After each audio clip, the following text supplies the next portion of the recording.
تازه او بد خبر پاکستانی پوځیانو نیمروز کې 15 افغانان وژلي ده چې ولې نو جزئیات هم دې ویډیو کې وګورئ او چینل سبسکرایب کړئ. په سویل لویدیځ نیمروز ولایت کې ځایي سرچینې وایي پاکستاني پوځیانو ډیورنډ کرښې ته څیرمه د افغان وګړو پر موټرو ډزې کړي چې له امله یې یو تن وژل شوی دی.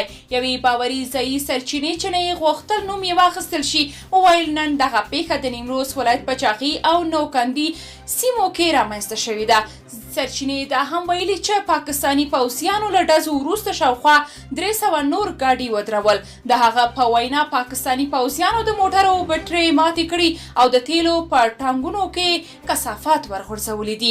سرچینې زیاته کړې چې پاکستاني پوځیانو په ګرمه هوا کې ټول موټر چلوونکي پریښي چې په پایله کې 3 تنه وژل شوي او یو شمېر نور لا درکه دي. سرچینې دا هم ویلي چې د پاکستاني پوځیانو له دغه اقدام وروسته په چاغي دلبندي او نوکندي سیمو کې لاریونونه وشول او پاکستاني پوځیانو بیا پر لاریون کوونکو ډزې وکړې.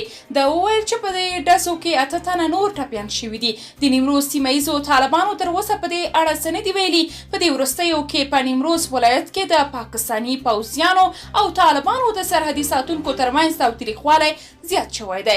شاوخوا یوه اونۍ وړاندې هم د طالبانو له خوا د پاکستاني جنرالانو یوه چورلکه د دواړو لورو ترمنځ په نښته کې په نښه شوه چې له امله یې نوموړی جنرال ټپي شو چې وروسته بیا پاکستاني پوځ طالبانو ته 40 ساعته وخت ورکړ چې د ذاکر کلی تش کړي. ګنې نو بیا د هر ډول پیښې مسؤلیت به د دوی په غاړه وي. درنو لیدونکو تاسو که د دې موضوع په اړه کوم نظر لرئ کمنټ کې شریک او چینل سبسکرایب کړئ.